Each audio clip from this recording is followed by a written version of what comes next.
kesempatan ini kita akan bahaskan satu daripada banyak hadis diriwayatkan oleh Abdurrahman ibnu Sakhar ad-Dawsi atau biasa dikenali dengan nama Abu Hurairah radhiyallahu an. Hadis ini ada dalam kitab Sahih Al-Bukhari. Apa kata Nabi? La taqumus sa'ah. Hari kiamat tidak akan terjadi hatta hingga yuqbadal ilmu. Yang pertama, dalam hadis ini ada 6 tanda. Ini yang akan kita bahaskan. Yang pertama, yuqbadal ilmu. Ilmu dicabut. Inna Allah la yaqbidul ilma intiza'an. Allah tidak mencabut ilmu seperti mencabut pokok kayu dengan akarnya sekali. Lalu bagaimana ilmu itu tercabut? Bi mautil ulama, dengan meninggalnya ulama. Ketika Imam Syafi'i meninggal, maka berapa cabang ilmu hilang.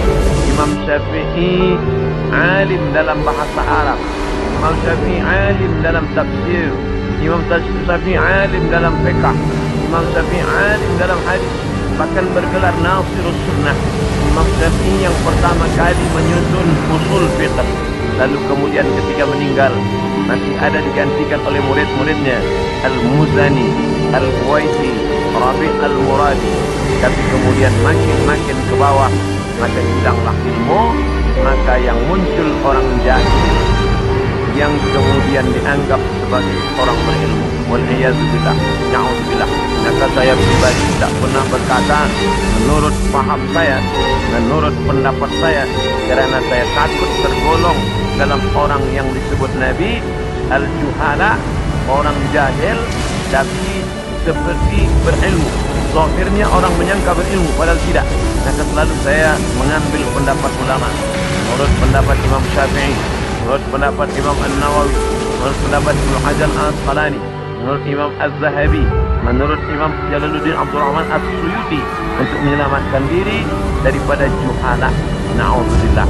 Maka nanti kata Nabi SAW, sebelum hari kiamat bermunculanlah juhala, kerana pandai berbicara, kerana berpakaian ulama. Al-juhala yalbisuna libasan ulama.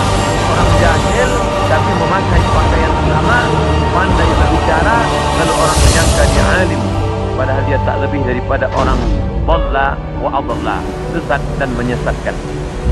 Sebenarnya kiamatnya sudah terjadi pada isinya, tapi alamnya belum kiamat besar.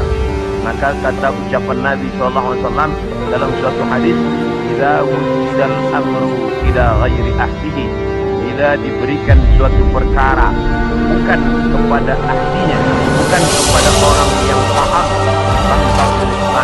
maka tunggulah kiamat.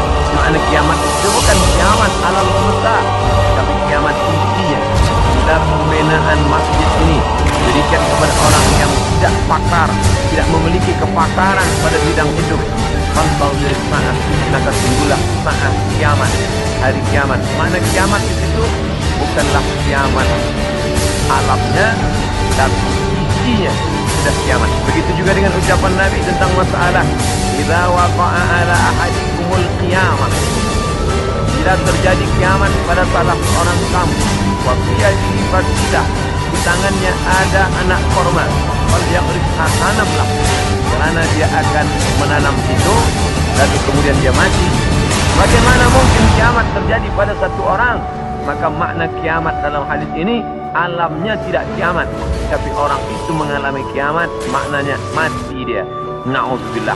Oleh sebab itu maka bahwa kiamat sudah terjadi pada isinya, ya, kerana banyaknya orang jahil. Oleh sebab itu alhamdulillah kita di Malaysia masih ada para ulama, masih ada para mufti, masih ada para habaib. Maka kita datang ke majlis-majlis mereka, hindari majlis-majlis orang-orang jahil yang tidak diketahui sanad ilmunya, yang tidak diketahui dapat dari mana, bahkan mendakwa mendapat dari mimpi, langsung berjumpa dengan Syekh Abdul Qadir Al-Jilani, langsung saja terus mendapatkan zikir tasbih dari Rasulullah SAW tanpa bersanad, tanpa berguru. Padahal para imam mengajarkan kita ada namanya sanad. Sanad minad din, sanad itu bahagian dari ulama. Kalau lakukan kerana sanad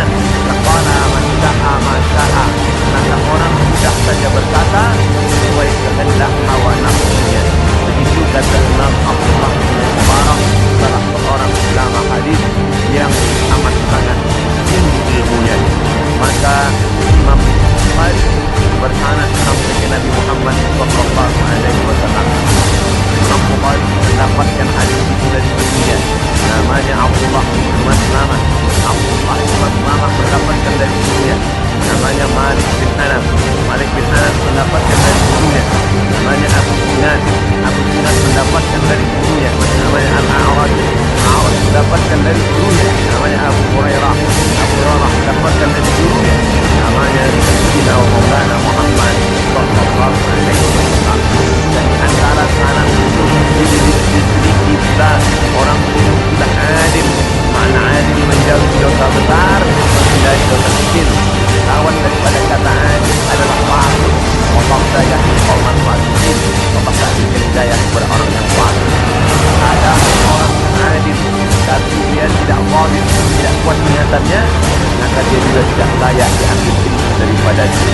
Oleh sebab itu apa kata Imam Malik bin Anas, guru Imam Syafi'i, maka dibakti sampai Masjid Nabawi tahun 179 Hijrah.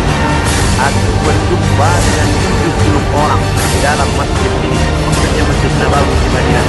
Andai aku minta satu di antara mereka berdoa, maka turun hujan tapi makbulnya doa mereka. Tapi tidak aku ambil hadis satu pun dari 70 orang. 70 orang zuhud, ahli ibadah, adil, banyak ibadahnya. Namun doa, andai kita satu orang berdoa, turun hujan, itulah kabul. Dan aku tidak mengambil ilmu dari mereka kerana tidak boleh buat ingatannya. Pertama menambil, supaya jangan sampai mengambil ilmu daripada orang jahil. Kerana di antara tanda kiamat adalah yuqallahu anhu bahwa itu dicabut Allah Subhanahu wa taala. Maka bila kita masih ada kajian-kajian khas tafsir, khas fiqh, khas usul fiqh, khas hadis, maka kita hadir, kita dengarkan, kita pahami, kita rakamkan, kita share, maka dia bagian dari dakwah. Tapi bila itu sudah tampak banyak menebar, sebenarnya salah satu daripada tanda hari kiamat.